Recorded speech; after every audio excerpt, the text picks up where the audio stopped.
Hi everyone, good evening. Welcome to Accounting 219, Managerial Accounting at Alabama A&M University. Tonight we're going to talk about an elementary topic of managerial accounting, which is cost concepts and classifications. We're going to define cost and see how many ways we can classify costs. So to begin with, we have to define cost. What actually is cost? So officially, cost is the amount of resources spent or utilized to achieve a certain goal.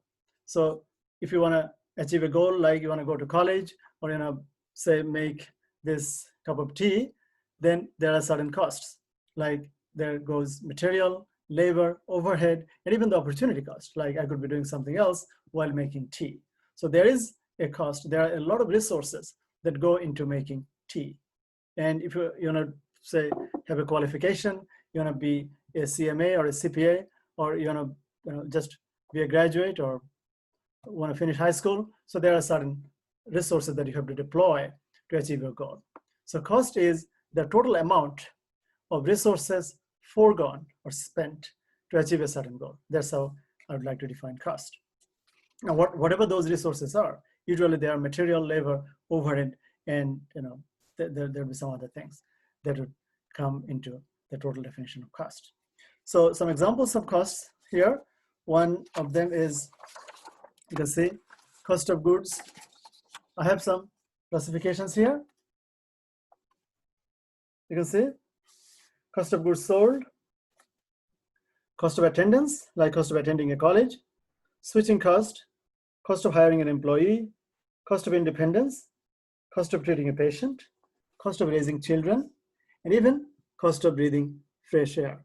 So these are different examples of costs. I hope you can see it.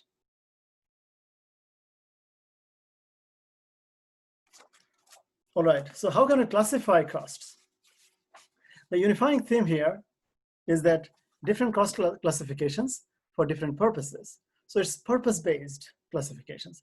Like if we want to look at the variability of costs, then we're going to classify it as variable costs versus fixed costs. If we're going to classify costs on the basis of its traceability, we're going to make it, say, direct cost versus indirect costs. So I'll look at those five different bases of classifying costs. First of all, based on costs directness, I'd call it directness or traceability, costs could be classified as direct versus indirect.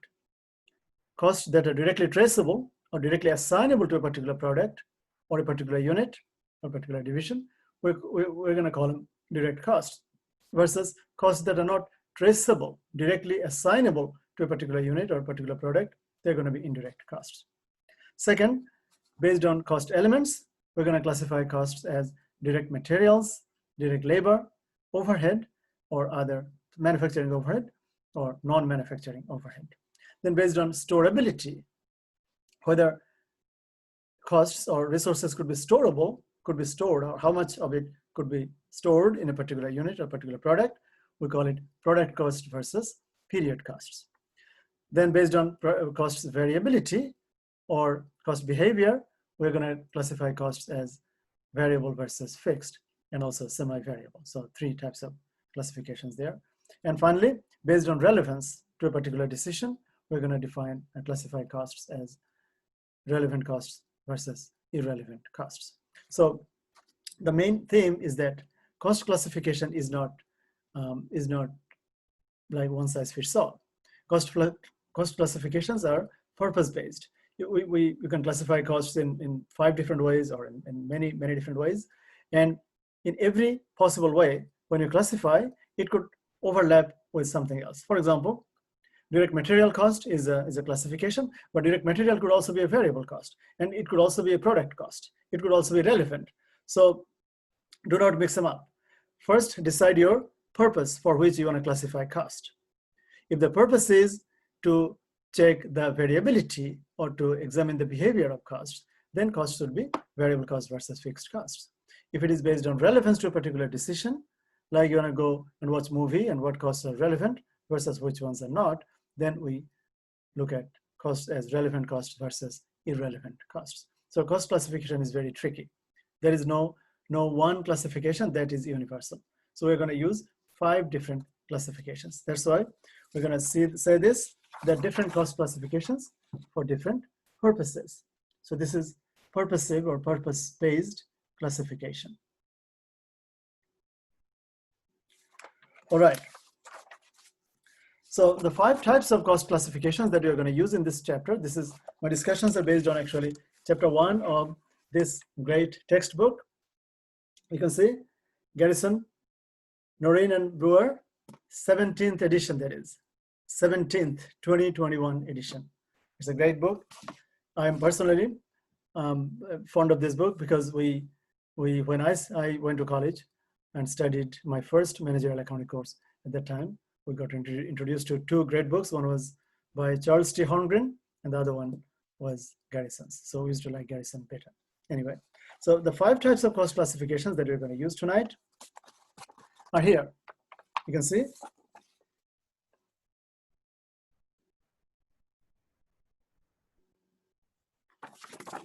So we can classify costs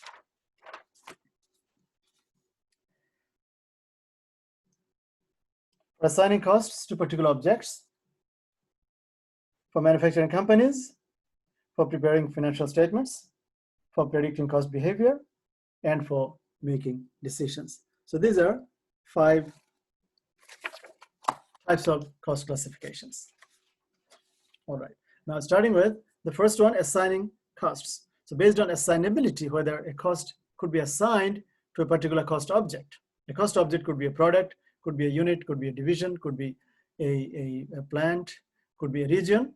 So based on that, see, the purpose here is assigning costs to particular cost objects. So I'd say based on assignability, whether the cost is assignable to a particular object. Let's look at, say this product. So this is a cost object. There's some products here. I've got another one, great product, an iPhone. So based on assignability, whether a cost could be assignable to that particular product or not, we call some costs as direct costs versus some as indirect. So direct costs are those that are assignable, that are directly traceable into a particular product.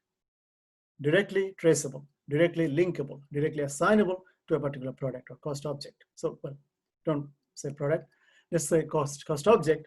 So if it is assignable to a particular cost object, then it is direct. So usually direct material and direct labor and sometimes overhead, sometimes even some indirect costs are also assignable. For example, usually CEO costs or supervisory costs are considered to be overheads.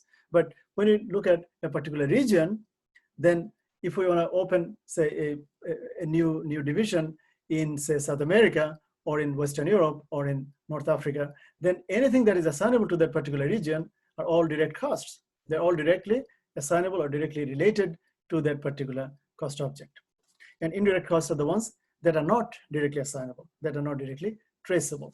So based on traceability, remember, based on traceability to a particular cost object, costs are direct versus indirect. Next, for manufacturing companies,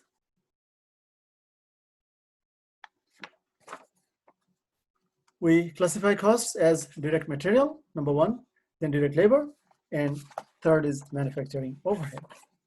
Say again, direct material, direct labor, and manufacturing overhead. So here are some examples of manufacturing overhead. What are those? All indirect material, indirect labor, and indirect expenses such as depreciation. So these are all 3, these are part of manufacturing overhead. So direct material, labor, and overhead, and then there's some non-manufacturing overhead. What are those? What are non-manufacturing overheads?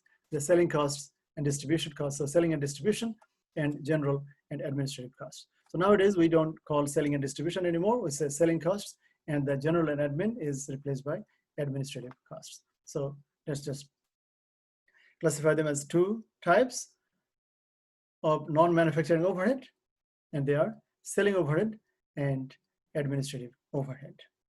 But the more direct ones are direct material, direct labor. So those 2 are direct, and then we have manufacturing overhead. And finally, non-manufacturing overhead. So these are for manufacturing. These classifications are useful for manufacturing companies.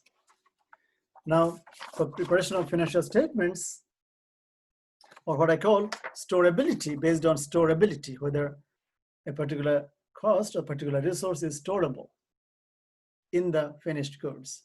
In the inventory, we have product costs versus period costs. Product cost versus period cost. So all costs that are inventoriable, that can be assigned to inventory, these are all product costs. So usually product costs are material, labor, and manufacturing overhead, remember. Material, labor, and manufacturing overhead. So a lot of indirect costs that go into a product are also actually product costs. Now there is a misnomer. There is some misunderstanding about product versus period costs. A lot of people think that anything that is paid on a periodic basis, like for a period, say rent or wages or salaries, these are paid for, say, by month or spent on an annual basis, like insurance expenses or insurance premium, especially rent, that these are period costs, but these are not period costs. These could be product costs as long as they go into the product. So remember, direct material, direct labor, and manufacturing overhead. All of them are product costs. And product costs are the ones that are stored in the value of the product. So that's usually assigned to finished goods inventory. So we call it inventoriable costs as well. The period costs, on the other hand, are all costs that are not product costs. So notice, if you make a mistake in defining the product cost, then you're going to essentially make a mistake in defining period costs, because period costs are not independently defined. They're defined as anything that are not product costs. If you're not in product costs, you're period costs. So what are the typical examples? They're selling and distribution, and as I said, general and administrative expenses. So those are period costs. Everything else are product costs. Now, based on predicting cost behavior or based on variability, costs are, the most popular classifications are variable costs versus fixed costs. Everyone in microeconomics, in finance, in managerial accounting, cost accounting, everyone knows variable costs versus fixed costs. That costs that are fixed regardless of volume, they are fixed costs. Costs that do not change. Costs that change with changes in volume, they are called variable costs. So we have three types of costs here. One is fixed costs, another is variable cost, and the third is semi-variable cost. Semi-variable cost is basically a hybrid of fixed and variable costs. It has both a fixed element and a variable element. So what are fixed costs? Usually supervisory salary, depreciation, rent, things that do not vary with changes in volume up to a certain range, of course, up to a relevant range. So that relevant range issue is going to be brought in a future video. But in general, remember that if you want to make, say, more coffee, if you want to buy more hamburgers or more, say, more gas, then you pay more. So gasoline cost is a fixed, is a variable cost in terms of driving a vehicle, and the registration cost or the depreciation of the vehicle is fixed. But then again, see, if the unit definition changes, if the relevant range changes, then even registration cost could be variable. For example, if you have one vehicle, then you pay one registration. But if you own two vehicles, then you pay twice as much. If you own three vehicles, then you pay 3 times as much for registration alone. So your rent could actually become variable. What initially you thought that my rent in this house, my licensing cost, my even internet, like in this apartment, I pay a certain amount of money to have Wi-Fi, to have all internet services. So I think that is a fixed cost. Yes, no matter how many devices I use, up to a certain range, say 5 or 10 devices, or up to a certain number of people. There is only so many people who can live here peacefully in this house, in this apartment. So up to that point, rent is fixed. But if I have, if I keep increasing the number of people, the number of residents in house, then I'd be needing more homes, more apartments. And in that case, even rent would become variable. So be very careful about the definition of variable and fixed costs, about their behavior. We're going to talk about it in a different video. But I like this confusion about variable cost and fixed cost. Remember, a lot of people do not, they take their eyes off the relevant range. They take their eyes off the definition of what a unit is. For example, say, like flight costs. So we have a flight from Los Angeles to New York, And if we consider every passenger as a unit, then there are certain costs that are variable. So the pilot's salary, the aircraft's depreciation or lease, these are all fixed. The landing fees are fixed because we have one airplane, one flight, so it would need one pilot and a co-pilot, I think. So their salary is fixed because no matter how many passengers we have, we're going to pay for one aircraft's lease or one aircraft's depreciation, and we're going to have one pilot and one co-pilot. But if I think of the airline as a whole, and if number of flights become units, see, in my previous example, a passenger was a unit. We thought a passenger is a unit, and we thought the flight is the whole business. But if we have the whole airline as a whole business, and if we make like the flights as units, individual units, then number of the more flights we have, we are going to need more aircrafts and more depreciation or more lease. So aircraft depreciation or lease cost is going to be a variable cost now. Then the airline's headquarter cost would become fixed, would remain as fixed. So of course, gas is, we think gas is a variable cost. But if we think of one flight, let's say from New York to London, then gas cost could be fixed. Because for one flight, we're going to need, say, a certain amount of jet fuel. So that is fixed. But if you think of, say, number of miles flown as a unit, then the longer the flight is, the more you pay for fuel. So gas cost would become variable then. Therefore, it's very important that the definition of variable versus fixed cost depends critically on relevant range as well as on the definition of unit, definition of your volume, or activity units. All right, so there are those three types of costs: fixed costs, variable costs, and semi-variable costs. Now, finally, for decision-making. For decision-making purposes, we classify costs as relevant costs and irrelevant costs, okay? Relevant versus irrelevant. Now, again, what the decision is very important. So for some costs could be relevant for some decisions, while those could be irrelevant for other decisions. For example, so I'm making this video. Now, what are the costs of making a video?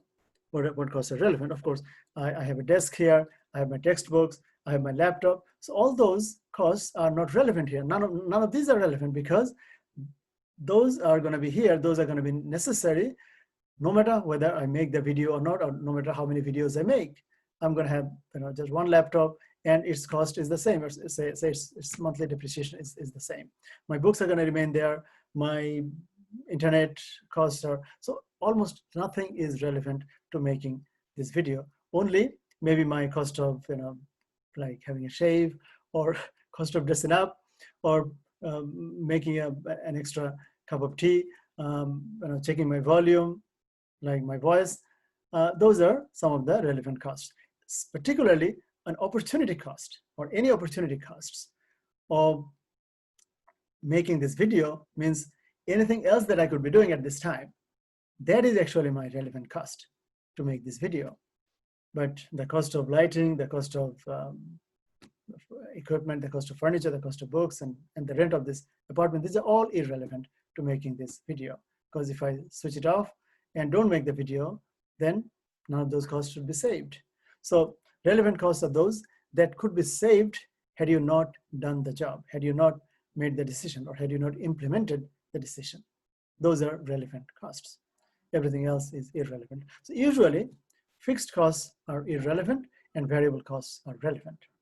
But there are pitfalls because there are some variable costs that are not relevant, and there are some fixed costs that are relevant. So we're going to talk about it, talk about these in a later video, which would be based on relevant costs and special decisions. So to wrap up, what we've learned today are two things. One is the definition of cost. Cost is the amount of resources spent or utilized or foregone. Amount of resources or resource foregone or spent to achieve a certain goal, to build a home, to build a bridge, to build a wall, to dismantle a wall, to mow a lawn, to replace a carpet. So these are my goals. These are the say the program that you have, or this is my agenda. So to implement those agenda, the amount of resources that I'd be foregoing, whatever material, labor, or whatever money, whatever resource or opportunities I'm going to forego to achieve that goal. That is my definition of cost, or that is combined in the definition of cost, or that would constitute cost. And then we learned that cost classifications is very tricky, because cost classification is based on the purpose of that classification. If your purpose is to check cost behavior, to examine cost behavior, then your costs are variable costs versus fixed costs versus semi-variable costs. If your purpose is to look at the storability, then it is product cost versus period cost.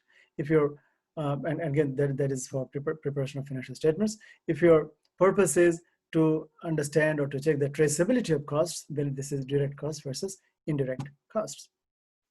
So 5 different purposes that we have seen. One was storability, traceability, then storability, then variability, then for manufacturing companies, material, labor, overhead, and finally relevance to a particular decision. Now, two more cost classifications that I've missed. They are not part of those 5 different classifications. One is called opportunity cost, and another is sunk cost. So opportunity cost is very tricky. Opportunity cost is the benefit that you could derive from the second best alternative, or the next best thing that you could do. So like, I'm making this video. So what is the opportunity cost of making this video? The opportunity cost is the next best thing that I could be doing. So watching a movie, or talking to someone, or just be myself, take rest, or doing a video on something else. So anything that I could be doing, had I not been making this video, those are my opportunity cost. Now, I could be doing, say, 5 different things. Is the total of those 5 my opportunity cost? No. So a lot of people bring in, like a whole host of things. They say, well, I could be doing this. I could be talking to my sister. I could be talking to my boyfriend or girlfriend. I could be watching movies. I could be watching cricket, and I could be watching soccer. So, well, you could be doing 50,000 different things. All of them are not your opportunity cost. Opportunity cost would be the second best thing. So as I chose to do this video, in my view, this was the best thing to do. That's why I chose to do it. So that was my number 1 priority. Then opportunity cost would be the second best thing. Say, had I not been doing it, then what would be the next best thing that I could be doing? And if it was watching a soccer, watching a movie, or say, receiving a telephone call, or cooking something, or just say maybe going to gym, or going for a walk. So whatever, you have to choose one. You have to choose your second best thing. Don't add a whole range of things and say, well, my opportunity cost would be millions of dollars. No, choose one. Choose the second best thing, or next best thing that you could be doing. And that is your opportunity cost. So an easy example is, say I'm investing in Amazon and I'm making, say, 14%. Had I not invested in Amazon, I could be investing in IBM or Facebook or, say, Google or Apple. So if the return from my second best stock would be 13% while I'm making 14%, or while I'm expecting to make 14% from investing in Amazon, then that is my opportunity cost. My opportunity cost is the 13%, because I could be investing in 5,000 different stocks, and I could, it would not be fair to bring in all those 5,000 stocks return and say, well, my opportunity cost would be like 20,000%, and I'm only making 14%. So if you accept a job, or if you are offered a job, then of course there would be opportunity costs, because you could be doing something else. Or if you have, say, 3 offers, then you accept offer A, then your opportunity cost is not the total of B and C. Your opportunity cost of accepting job A is the rejection, is the possible benefit that you could be deriving from let's say B was the next best one, then from B. So A's opportunity cost would be the salary and other benefits that you could be getting from B. And had you accepted B and A was the second best, then B's opportunity cost would be the benefits that you could be deriving from A. So that's an important point to remember, that opportunity cost is the benefit from, and remember, when I say I'm trying to define cost, but I'm using the word benefit, and that is the correct way to look at it, because the opportunity cost is not a cost.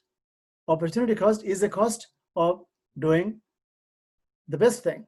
But the benefits from the second best thing is the opportunity cost of doing the best thing, of the so-called number one thing that you have engaged or you finally chosen to do. And the final one, or the second missed one, is the sunk cost. Sunk cost is those costs that cannot be recovered, that cannot change no matter what you do, none whatsoever. Whatever we do in the future, there are certain costs that we have already incurred that nothing I can do now, or the choice of, say I have 3 courses of action that I could be taking, A, B, and C. Now, no matter what I do, let's say I've done a chemistry undergrad now, and I spent some, say, 4 years in doing chemistry, and now I've decided to do literature. Now whatever program I do in literature or whatever I do in my postgraduate, nothing can change the cost that I have incurred in doing chemistry. So that is a sunk cost. All right. Let's say you have already called a taxi and you went to a movie theater, and now you're choosing between different movies, which one you take. So sunk cost is the cost of hiring the taxi, because nothing, no matter which movie you choose, there's nothing you can do about the money that you spent on the taxi. So that is called a sunk cost. One of my friends and colleagues, he wants to define sunk cost as, in a more humorous way. He said that he and his wife, they used to talk about the all the great things that they have done in their life, say before today or before the day that they're talking. So they say, yeah, these are all sunk costs, because there's nothing you can do now to change what you have done in the past. So that's called sunk cost. That means you cannot recover it. No course of action can recover that, what you've already spent. So that is called sunk cost. All right. So I hope you find it useful. This is primarily for my Accounting 219 students, as I said, at Alabama A&M. But anyone who's interested in cost accounting or managerial accounting could find it useful. And if you do, I'd consider myself lucky, and I'd consider my time well spent. All right. Good night.